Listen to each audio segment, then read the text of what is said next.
Саламатсыздарбы урматтуу ата-энелер, мен Нургүл Жумашалиева. Сиздер менен бүгүн балдардын сүйлөө сөздөрүнүн кечигүүсү, сөздөрүн түшүнүксүз болуп сүйлөп жаткандыгы жана ошондой эле такыр сүйлөбөй, укпай, кабыл албай тиктебей жаткан көйгөйлөр менен силер менен бөлүшкүм келди. Кош бойлуу кезибизде түйүлдүккө көп маани бербейбиз.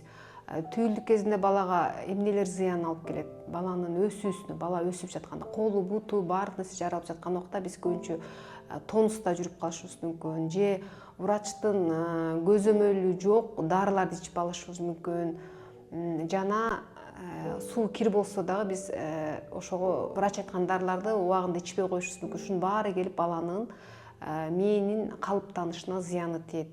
Жана ошондой эле төрөт кезинде, төрөт убагында диндик оорулуп калып, же туура эмес ыйынып алганда балага кислород жетпей калып, ушундай жагдайларда да баланын мээсине көп зыяндарды алып келет.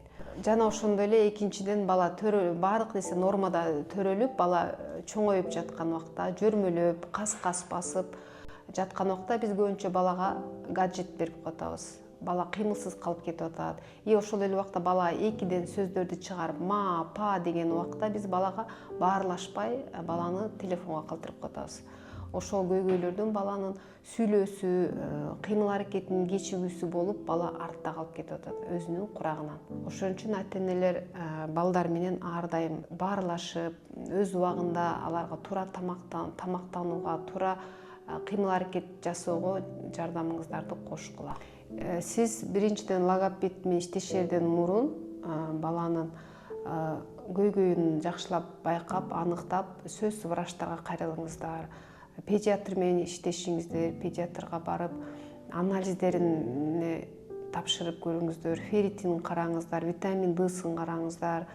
Жана ошондой эле невропатологко барып, алар менен иштешиңиздер, текшерилип өтүңүздөр сөзсүз. Лор менен иштешиңиздер. Жана ошондой эле баланын тилинин астындагы уздечкасындагы сөз көрсөтүшүңүз керек хирургдарга.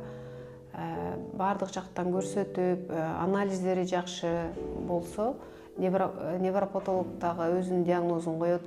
Ошолордун баарынан өтүп, андан кийин логопед менен иштешсеңиз, сөзсүз балаңызда жакшы жыйынтыктарды көрө аласыз.